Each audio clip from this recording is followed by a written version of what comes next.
টা কি দারুণ এসছে, ও জাস্ট কোনো কথা হবে না, তেমন গন্ধ বেরোচ্ছে ঘিয়ের আর গোবিন্দভোগ চাল আর সোনামুগ ডালের, মানে দারুণ দারুণ। এখানে একটু কর্তা মশাইকে বেড়ে দিচ্ছি। আর আমি বললাম না যে আমি কুমড়ো ভালো খাই, ওই জন্য দেখো আমি কুমড়োটা নিয়ে নিচ্ছি একটু। আর আজকে মেয়ে হেভি জ্বালাচ্ছে, তাই না? ফোন দেখতে ব্যস্ত। একটু শশাও দিয়ে দিল মা। দেখা যাক প্রসাদটা কেমন হয়েছে, খাই। অবশ্যই এটা প্রসাদ। দারুণ হয়েছে গো খেতে।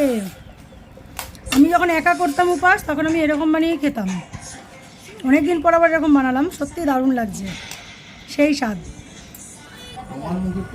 দারুণ দারুণ। এটা নাকি আমার কত মাসের কাছে আবার ঝাল লাগছে, একটু ঝাল না হলে ভালো লাগে বলো উপোসের দিন? এই যে দেখো দারুণ লাগছে, মাও খেতে বসে পড়েছে ওখানে।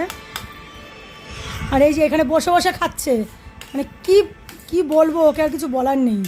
চলো খাওয়া দাওয়া করা যাক, চলো খাই।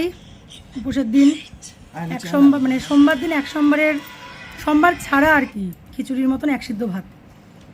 তোমরা উপোস করে কে কী খাও একটু কমেন্টসে জানিও। 2 সপ্তাহ ধরে সাবু ভিজাচ্ছিও না, সাবুও খাওয়া হচ্ছে না। তা চলো টাটা, ভালো লাগলে একটু লাইক কমেন্ট শেয়ার করো।